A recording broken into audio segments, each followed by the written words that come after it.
జ్ఞానం విషయంలో నిర్లక్ష్యము చేయకూడదు. బైబిల్ ఏం చెప్తుందంటే, నా జనులు జ్ఞానం లేక నశించిపోతున్నారు అని అంటారు. స్వస్థతలని పరిగెత్తుతారు, అద్భుతాలని పరిగెత్తుతారు, తర్వాత సాక్ష్యాలు అక్కడ పెద్ద పెద్ద సాక్ష్యాలు ఉన్నాయని పరిగెత్తుతారు. ఎవరో ఒక ఆయన పరలోకం నుంచి నేను దిగి వచ్చినాను, పరలోకాన్ని మొత్తం చూసి వచ్చినాను, అక్కడ ఎవరెవరు ఉన్నారో నేను బోధిస్తానంటే, ఒక ఆయన చర్చిలో నుంచి అందరు లేచిపోయి పక్కన బోధిస్తుంటే ఇంట్లో పోయి కూర్చున్నారట. ఇది ఎక్కడి కథ?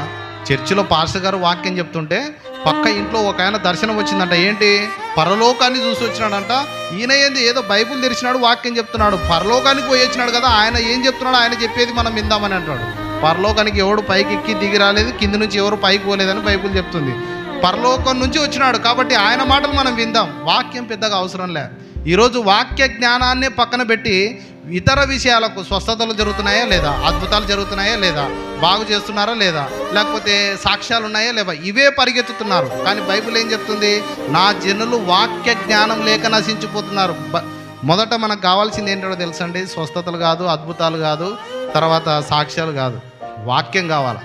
బైబిల్ ఏం చెప్తుందంటే, జ్ఞానం సంపాదించు మొదట, అదే నీకు అన్ని తెచ్చిపెడుతుంది, అదే నీకు స్వస్థతను తెచ్చిపెడుతుంది, అదే నీకు అద్భుతాలు చేస్తుంది, అదే నిన్ను సాక్షిగా నిలబెడుతుంది. వాక్యమే, మంచి వాక్యము మనం ఎప్పుడైతే వింటామో, శ్రేష్టమైన వాక్యము మనం ఎప్పుడైతే చెవుల ద్వారా హృదయంలోకి తీసుకుంటామో, స్వచ్ఛమైన వాక్యాన్ని మనం ఎప్పుడైతే మనం వినగలిగి దానికే ప్రాముఖ్యతనిస్తామో, అప్పుడు సత్యమును మీరు గ్రహించేదరు, సత్యం మిమ్మల్ని స్వతంత్రులుగా చేయునని చెప్పి బైబిల్ సెలవిస్తుంది.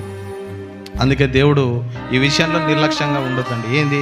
జ్ఞానం విషయంలో మీరు నిర్లక్ష్యంగా ఉండొద్దండి.